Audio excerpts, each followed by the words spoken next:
Hi everyone, मैं माधव। आज हम डिस्कस करने वाले हैं deductions and exemptions which are available under the new tax regime for financial year 25-26। Let's start. तो एक मिथ है जो कि ये है कि new tax regime offer zero tax deductions and exemption for salaried tax payers, यानी कि उसमें किसी भी तरह की कोई डिडक्शन या एग्जेम्पशन अवेलेबल नहीं है। लेकिन ऐसा नहीं है, that is not true. The default regime यानी कि new tax regime still offers significant deduction and exemptions, especially for the salaried employees. Let's explore what you can claim.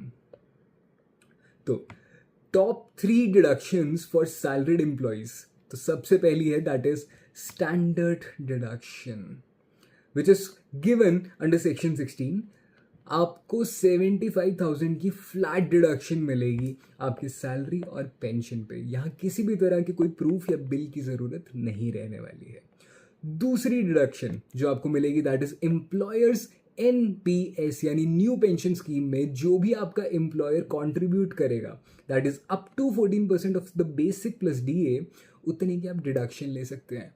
This is the biggest tax saver left in the new regime. तो बहुत लोगों ने अपने HR से restructure करवा ली है अपनी salary को और उसके अंदर इस कंपोनेंट को वो ले आए हैं ताकि न्यू टैक्स रिजीम में वो इसका डिडक्शन लेकर टैक्स में बेनिफिट ले सके।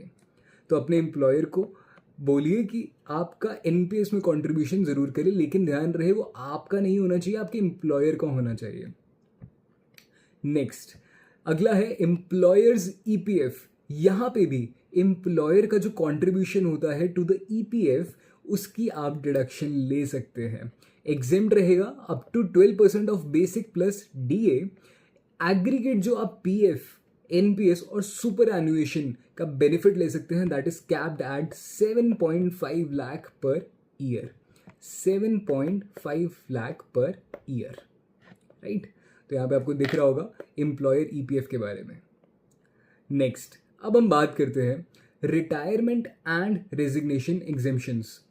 तो सबसे पहले उसमें आता है ग्रेच्युटी, यानी जब आप रिटायर हो रहे हैं तो आपको ग्रेच्युटी मिल रही है तो क्या वो एग्जेम्प्ट होने वाली है या नहीं। तो सेक्शन 10 क्लॉज 10 में फुली एग्जेम्प्ट रहने वाली है फॉर गवर्नमेंट एम्प्लॉयज और बाकियों के लिए other than government employees up to 20 lakh it will be exempt. Next हम बात करते हैं लीव एनकैशमेंट की। तो it is also fully exempt for government employees और बाकी नॉन गवर्नमेंट एम्प्लॉयज के लिए अप टू 25 लाख ही एग्जेम्प्ट रहने वाली है।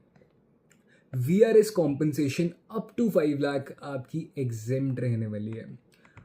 कम्यूटेड पेंशन एग्जेम्प्ट है लेकिन कुछ लिमिट्स लगेंगी यहाँ पर और फुली एग्जेम्प्ट रहने वाली है फॉर गवर्नमेंट एम्प्लॉयज।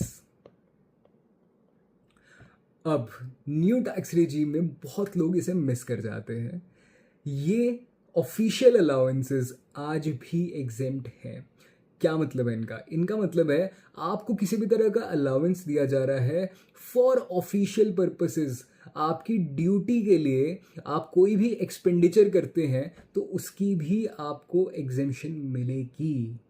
जैसे कि convince allowance under section 10 clause 14 आज भी न्यू टैक्स रिजीम में अवेलेबल है।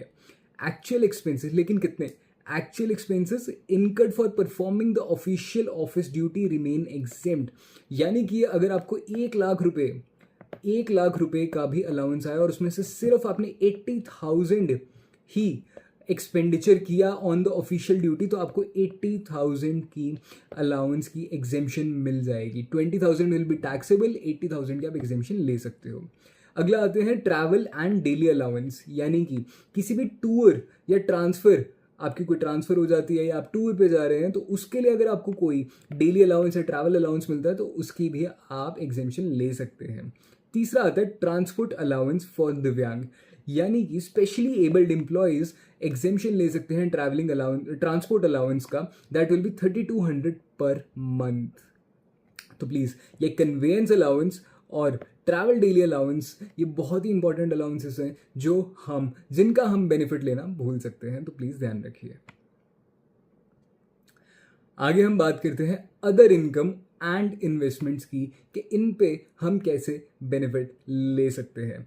तो सबसे पहली बात करते हैं कि अगर हमारी कोई लेट आउट प्रॉपर्टी है, हमने घर रेंट पर दिया है और उस घर के लिए हमने कोई लोन ले रखा है, तो उस पे लोन पे जो इंटरेस्ट होगा उसको हम सेट ऑफ कर सकते हैं अगेंस्ट आवर रेंटल इनकम। यानी कि अगर कोई लेट आउट प्रॉपर्टी है और हम इंटरेस्ट दे रहे हैं on the housing loan, it is fully deductible against the rental income. उस प्रॉपर्टी से मुझे 6 लाख रुपए का रेंट आ रहा था और उस प्रॉपर्टी पे एक लोन चल रहा है जिसका इंटरेस्ट मैंने 3 लाख रुपए दिया, तो मेरा सिर्फ टैक्स 3 लाख पे देना होगा मुझे। अगली बात करते हैं रेंटल इनकम। जो रेंटल इनकम में आती है, इसमें एक स्टैंडर्ड डिडक्शन भी अवेलेबल है ऑफ 30%। यानी अगर 6 लाख रुपए का रेंट आ रहा है तो उसका 30% यानी कि 1,80,000 रुपये तक हमें स्टैंडर्ड डिडक्शन में छूट मिल जाती है। फिर हम बात करते हैं पेंशन्स एंड फंड्स की। फैमिली पेंशन अगर हमें आ रही है तो हमें डिडक्शन मिल जाती है ऑफ लोअर ऑफ 25,000 और 1/3 of the pension. Agniveer corpus के अंदर अगर हम कंट्रीब्यूट करते हैं तो 100% of the contribution can be availed as deduction under section 80 CCH sub section 2। फिर हम बात करते हैं कुछ टैक्स फ्री प्रोसीड्स की। तो PPF या सुकन्या समृद्धि, इनमें से अगर किसी भी तरह का हमें कोई इंटरेस्ट या फिर मेच्योरिटी पे पैसा मिलता है तो that is fully exempt. Life insurance का पैसा अगर हमें मिलता है ऑन द मेच्योरिटी तो वो भी एग्जेम्प्ट है, लेकिन कंडीशन है कि आपका जो प्रीमियम होना चाहिए that should be up to 10% of the sum assured. Next is NPS exit भी आपकी टैक्स फ्री हो सकती है। अगर कोई पार्शियल विड्रॉल कर रहे हैं, 60% लमसम ले रहे हैं at exit, it is exempt, लेकिन यहाँ कुछ लिमिट्स हैं, कुछ टाइमलाइंस हैं, उनको आपको फॉलो करना होगा। अगली मेन चीज जिस पे हम बात करेंगे दैट इज आपकी 12 लाख रुपए तक की इनकम पे कोई भी टैक्स नहीं लगता है, जीरो टैक्स है। ऐसा क्यों? क्योंकि there is the rebate under section 87A। तो 87A के अंदर आपको रिबेट मिल जाती है अप टू 60,000 रुपीज़। यानी कि 12 लाख की इनकम अगर आपकी है 12 लाख तक या उससे कम, तो आपको किसी भी तरह का कोई टैक्स देने की ज़रूरत नहीं है। सैलरीड एम्प्लॉयज़ की अगर सैलरी 12.75 लाख तक है तो वो भी टैक्स फ्री ही बन जाती है, क्योंकि 12.75 लाख पे आपको 75,000 की स्टैंडर्ड डिडक्शन मिलने के बाद जो टोटल इनकम आती है वो 12 लाख बनती है और उस पर कोई भी टैक्स नहीं है। लेकिन यहाँ एक चीज़ का ध्यान रखें, वो ये है कि रिबेट जो है वो आपकी स्पेशल रेट इनकम यानी कि short term capital gain on shares under section 111A and long term capital gain under section 112A। इसका मतलब है अगर आपने लिस्टेड शेयर्स में डील किया है और उस पर आपको कैपिटल गेन हो रहा है तो उस केस में आपको ये रिबेट नहीं मिलेगी, और ये जो इनकम है ये आपके 12 लाख के अलावा देखी जाती है। और इस शॉर्ट टर्म कैपिटल गेन या फिर लॉन्ग टर्म कैपिटल गेन पे आपको 12.5% और 20% टैक्स देना ही होगा, इस पे रिबेट नहीं मिलने वाली है। आगे हम बात कर लेते हैं कि क्या इस रिजीम में नहीं मिलने वाला है, which what is not allowed in the new regime. तो एक है सेक्शन 80C में, जो कि ओल्ड रिजीम में हमें LIC, PPF contribution, ELSS, tuition fees, home loan principal का बेनिफिट मिलता था, वो न्यू रिजीम में नहीं है। अगली हम बात करते हैं हेल्थ इंश्योरेंस का भी बेनिफिट यहाँ नहीं मिलने वाला है। HRA का बेनिफिट नहीं मिलेगा, LTA का बेनिफिट नहीं मिलेगा। सेल्फ ऑक्यूपाइड प्रॉपर्टी अगर आपकी है तो उस पर अगर आपने लोन ले रखा है और उसका इंटरेस्ट है तो उसका बेनिफिट भी नहीं मिलेगा। सेविंग और FD इंटरेस्ट की भी आपको डिडक्शन नहीं मिलने वाली है। डोनेशन, एजुकेशन लोन इंटरेस्ट की भी डिडक्शन नहीं मिलेगी। प्रोफेशनल टैक्स अंडर सेक्शन 16 भी आपको नहीं मिलेगा। और जैसे मैंने स्टार्टिंग में कहा था कि आपके एम्प्लॉय के NPS की कंट्रीब्यूशन की डिडक्शन नहीं है। तो कैसे डिसाइड करें कि कौन सी लेनी है, ओल्ड रिजीम में जाएं या न्यू टैक्स रिजीम में जाएं? तो अगर आपका 80C, 80D, HRA, home loan interest ये सब मिलाकर काफ़ी लार्ज अमाउंट बनती है तो प्लीज़ आप चेक ज़रूर करें कि क्या आपके लिए ओल्ड रिजीम बेनिफिशियल है या नहीं है।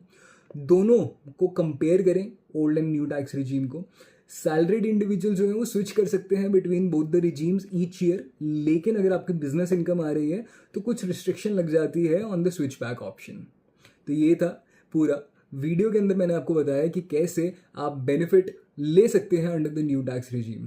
Thank you so much. I hope आप लोगों को वीडियो पसंद आई हो।